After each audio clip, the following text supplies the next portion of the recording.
부모 자식 사이는 천륜이라는 말이 있습니다. 그럼에도 하늘이 내려준 인연을 저버린 채 늙은 부모를 방치했다는 소식이 심심찮게 들려옵니다.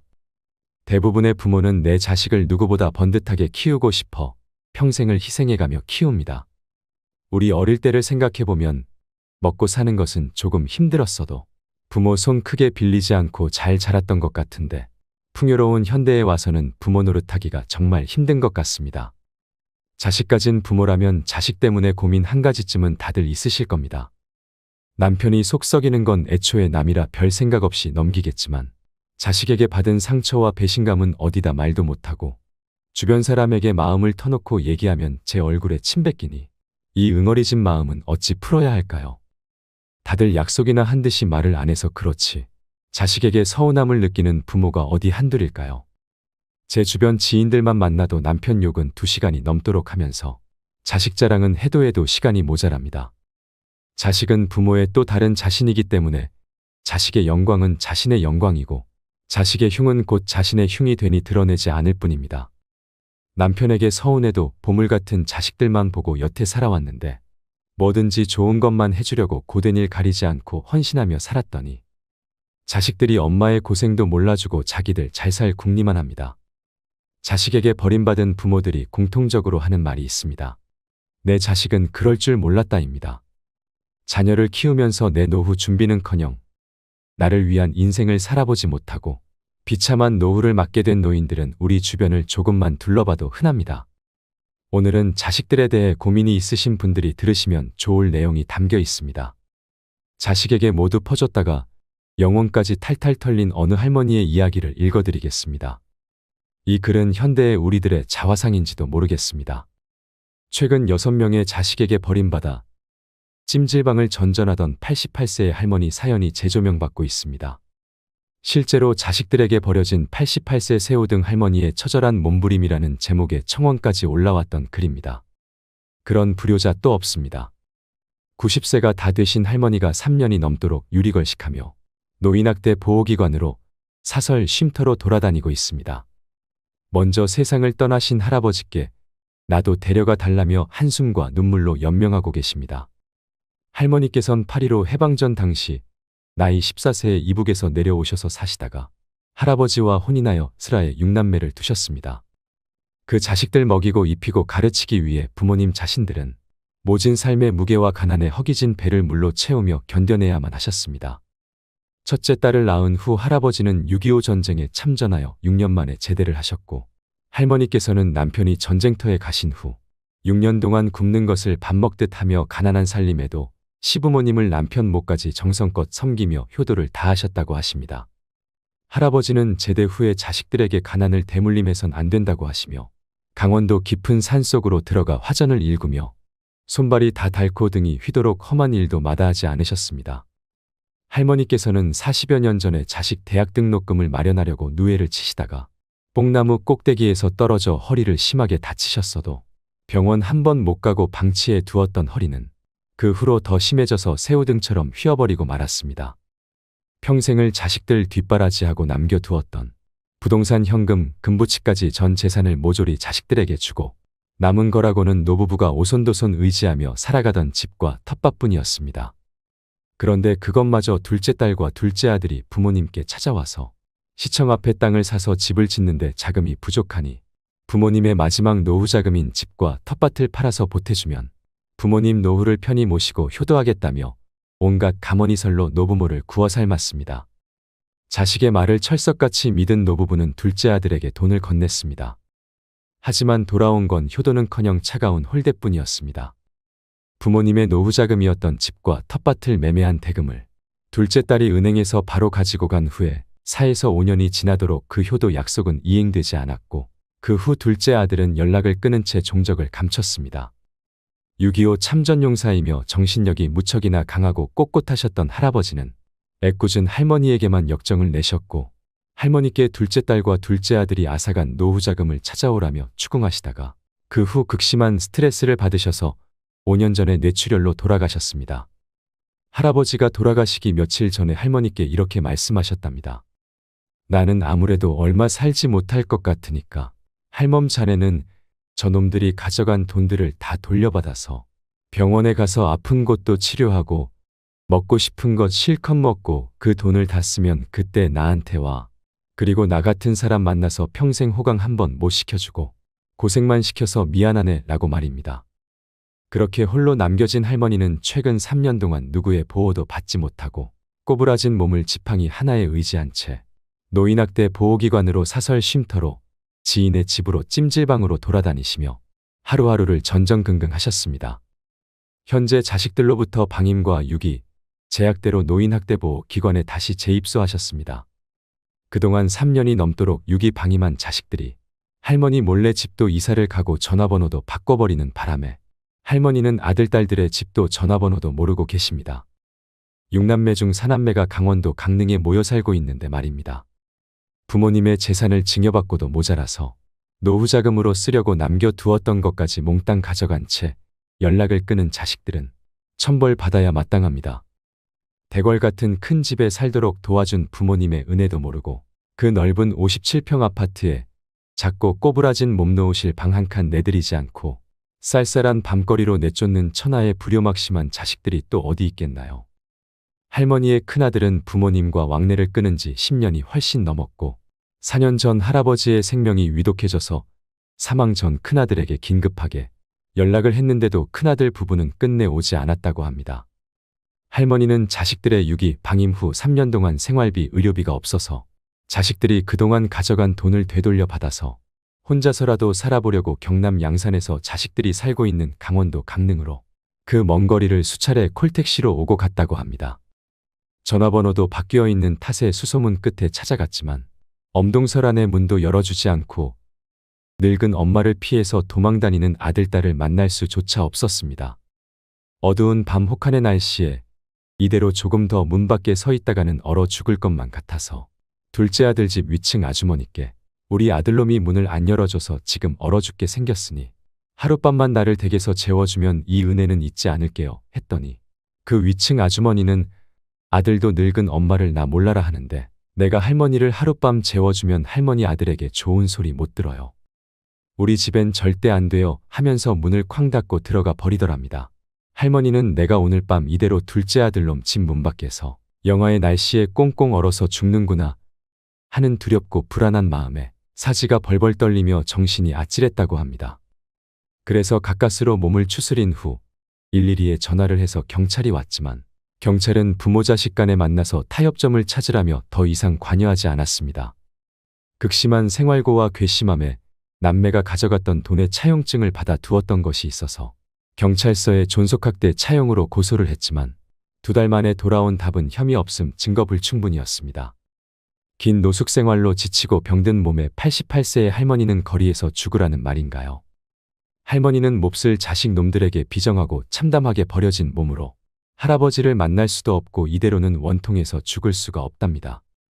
그 이후 할머니께서는 3년을 보지 못했던 막내 아들 집에 힘들게 물어물어 찾아갔지만 강원도 강릉에 모여 사는 사남매가 부창부수로 문 밖에서 초인종도 눌러보고 수십 번 전화해도 받지 않았습니다. 한 번은 전화가 왔는데 다짜고짜 입에 담지 못할 욕설에 이어 여긴 또 어떻게 알고 찾아와서 난리야.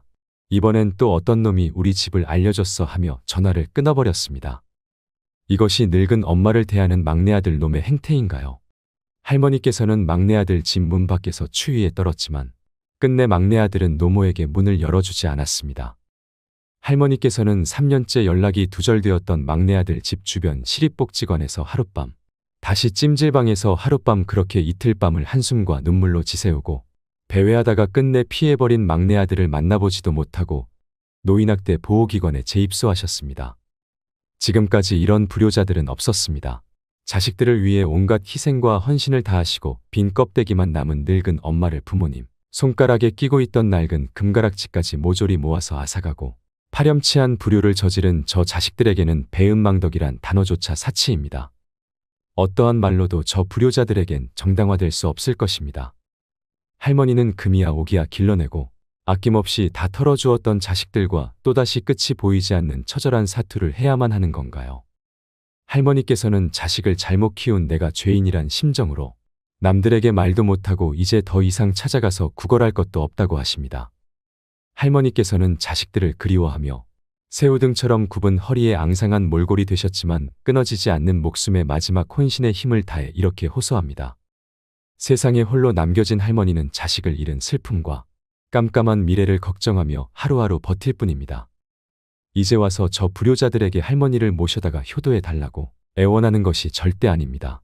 지금 할머니께서는 자식들에게 어떠한 소망도 기대도 없으시답니다. 부디 할머니의 자식들에게 엄벌을 내려주십시오.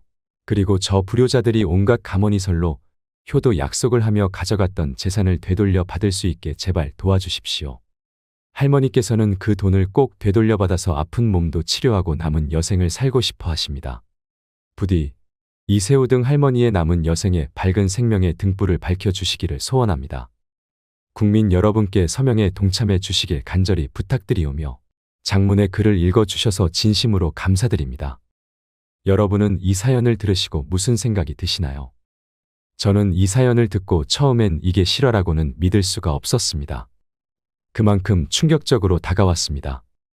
자식들을 위해 온갖 희생과 헌신을 다하시고 빈 껍데기만 남은 90세가 다 된 늙은 엄마를 자식들이 서로 연합하여 잘 모시고 보살펴 드리기는커녕 부모님 집안에 돈이 되는 것은 부모님 손가락에 끼고 있던 낡은 금가락지까지 모조리 모아서 앗아가고 달면 삼키고 쓰면 뱉는 파렴치한 불효를 저지른 자식들에게는 욕도 아깝습니다.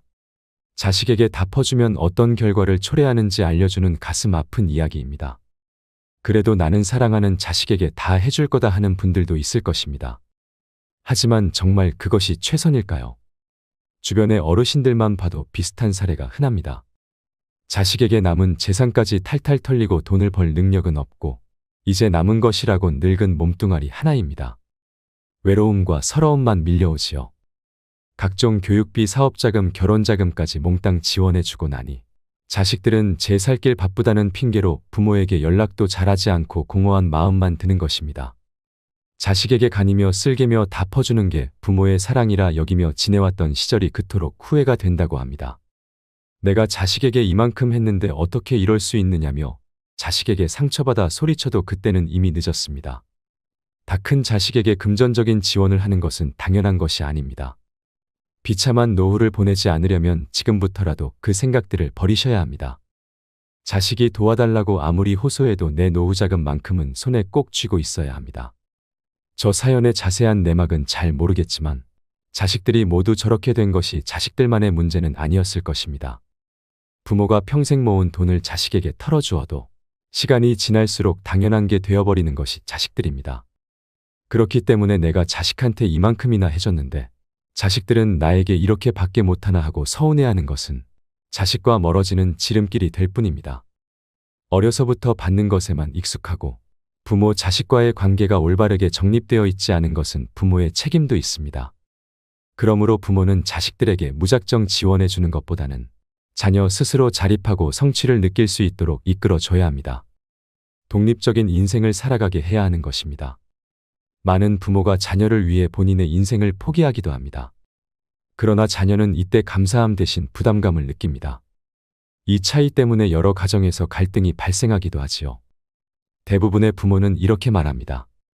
내가 너를 위해 얼마나 희생했는지 아니? 정신과 전문의들은 이런 행동은 자녀를 망친다고 말합니다.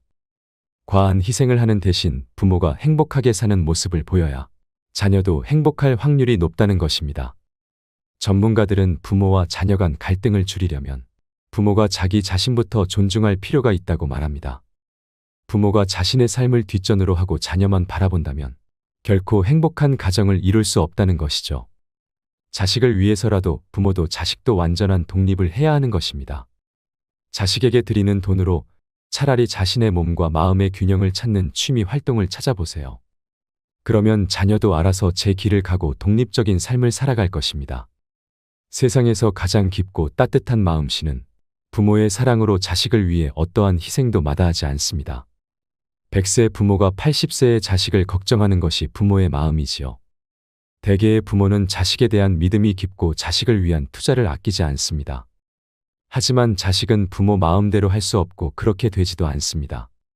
우리 아들, 딸은 다를 거라 생각하지만 그건 착각일 뿐입니다. 자녀는 이미 부모로부터 분리된 가까운 남이라고 생각해야 합니다. 될성부른 나무는 떡잎부터 안다지만 사람의 장래는 아무도 장담 못합니다. 요즘은 자녀에게 노후 위탁은 생각조차 못하게 각박한 세상이 되었습니다. 자식 농사가 노후보험인 시대는 지나갔습니다. 자녀는 부모의 노후를 책임질 여유도 없고 책임지지도 않습니다. 이것이 현실입니다. 그래서 우리의 노후는 우리가 책임져야 합니다. 100세 시대는 인류가 지금껏 경험하지 못한 장수 시대입니다. 평균 수명은 늘어나는데 노후 대비는 부족하기만 합니다. OECD 국가 중 우리나라 노인 빈곤율은 1위이지요. 게다가 생활비와 의료비 조달로 노후 파산에 60대, 70대 노인이 늘고 있습니다. 노부모는 자녀에게 부담만 주는 천덕꾸러기 신세가 되고 부모 봉양은 고통거리가 됩니다. 긴 병에 효자 없고 가족의 정은 메마릅니다. 부모의 부양 문제로 가정불화를 일으켜 가정 파탄 사례가 늘고 있고 심지어 부모에 대한 학대도 증가하고 있습니다. 부모가 인생의 후반기인 노후 준비에 여유가 없었다는 것을 자식들은 이해하지 않습니다. 노후 대책을 못한 부모의 마음은 무거워서 노후의 즐거움을 거의 체념합니다. 무전 유병장수의 노후는 재앙입니다. 그래서 안락사 도입이 시급하다며 존엄사 목소리도 커지고 있습니다. 가족의 부양의식은 약해지고 국가의 노후 부양은 한계가 있어 가뜩이나 서글픈 노후는 고달프기만 합니다. 엄마는 자기를 버리려고 하는 아들이 지게를 지고 산을 오를 때 뒤에서 나뭇가지를 꺾으며 간다지요. 아들이 엄마를 버리고 산을 내려갈 때 길 잃어버리지 말라는 표시라고 합니다. 자기가 버려지는 순간조차 자식 생각만 하는 게 엄마의 마음일 것입니다. 마지막으로 성공한 자녀를 둔 부자가 말하는 10가지 지침을 소개합니다. 꼭 부자 부모가 아니더라도 자녀를 올바르게 키우는데 도움이 될 만한 내용이 많습니다. 성공한 사람들은 자신이 헤쳐나가야 할 역경을 거부하지 않은 사람들입니다. 그러나 사회의 모든 악으로부터 자녀를 보호하고자 하는 사람들은 결코 자녀를 두려움과 걱정 그리고 의타심으로부터 벗어나지 못하도록 만들 것입니다. 첫 번째는 자녀에게 부모가 부유하다는 사실을 절대로 말하지 마세요. 부자의 많은 자녀들은 왜 고소득을 올리면서도 많은 재산을 모으지 못할까요? 그들은 어려서부터 부모가 부유하다는 말을 끊임없이 들어왔으며 부모의 사치스런 라이프 스타일을 그대로 모방하기 때문입니다. 반면 부자가 된 자녀는 자신의 아버지가 전혀 부자처럼 보이지 않았다고 말합니다. 두 번째는 당신이 아무리 큰 부자라도 자녀들에게 절제와 근검 전략을 가르쳐야 합니다. 아이들은 무척이나 영리해서 부모가 실천하지 않는 규칙은 따르지 않습니다. 부모가 자녀들에게 지시하는 것과 부모의 행동 사이에는 반드시 일관성이 있어야 합니다. 아이들은 금방 모순을 알아차리기 때문입니다. 세 번째는 아이들이 성숙하고 엄격하며 어른스러운 생활 습관과 직업을 가지기 전까지는 부모가 부자라는 사실을 결코 알아차리지 못하게 해야 됩니다. 어떤 부자는 자녀를 위해서 신탁기금을 마련했으나 40세가 넘어야 찾을 수 있도록 만들었습니다. 나이가 40이 되면 이미 자신만의 생활 방식이 굳어져 돈 때문에 생활 방식이 바뀌지는 않을 것이기 때문입니다. 네 번째는 자녀와 손자들에게 유산 상속이나 경제적 지원에 관해 되도록 말하지 않아야 합니다. 큰애야, 너는 집을 받게 될 거야. 둘째야, 너는 여름 별장을 받을 거고.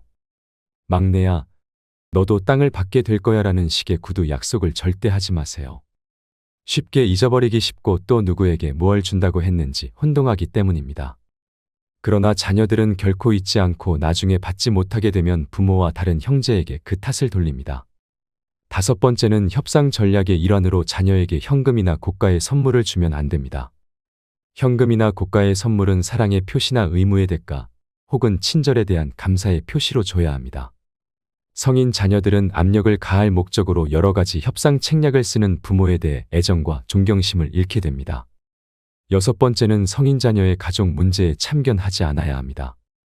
부모들은 자신이 생각하는 이상적인 생활 방식이 성인 자녀나 며느리 또는 사위의 생활 방식과 정반대가 될 수도 있음을 알아야 하며 자녀들이 자율적으로 살아가도록 내버려 두어야 합니다.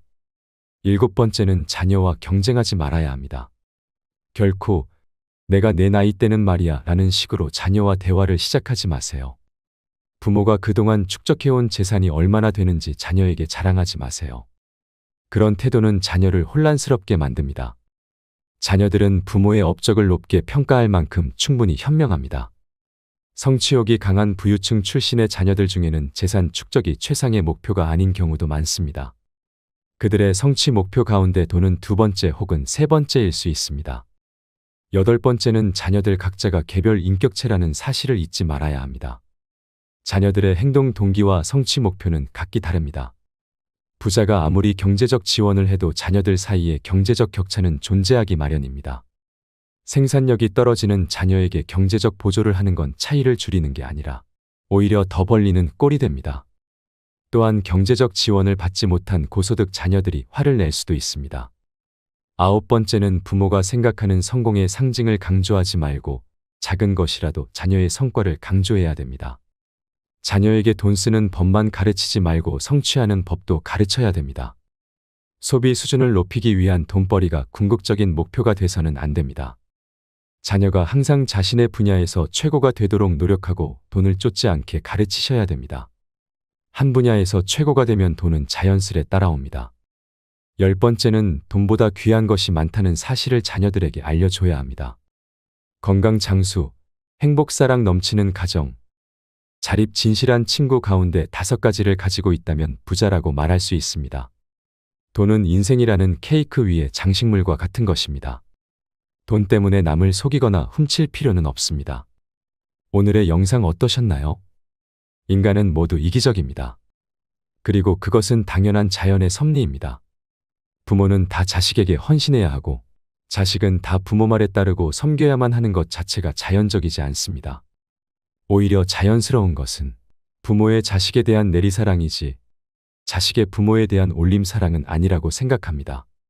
부모에게 기대지 말고 자식에게 의지하지 않는 홀로서기가 필요합니다. 가족이라서 도와주고 싶은 자발적인 마음과 가족이기에 도와줘야만 되는 의무적인 부담은 본질적으로 다릅니다. 자식이 늙은 나를 봉양하길 기대하지 말고 나는 죽을 때까지 나를 책임진다는 마음가짐으로 남은 노후를 사셔야 내가 행복해지는 길입니다. 그러기 위해서는 노후 자금만큼은 무슨 일이 있어도 지키셔야 합니다. 여러분들도 모두 그렇게 될 수 있기를 간절히 바랍니다. 오늘도 노후의 지혜와 함께 해주셔서 감사드립니다. 황금빛으로 무르익어가는 여러분의 지혜로운 인생을 언제나 응원합니다.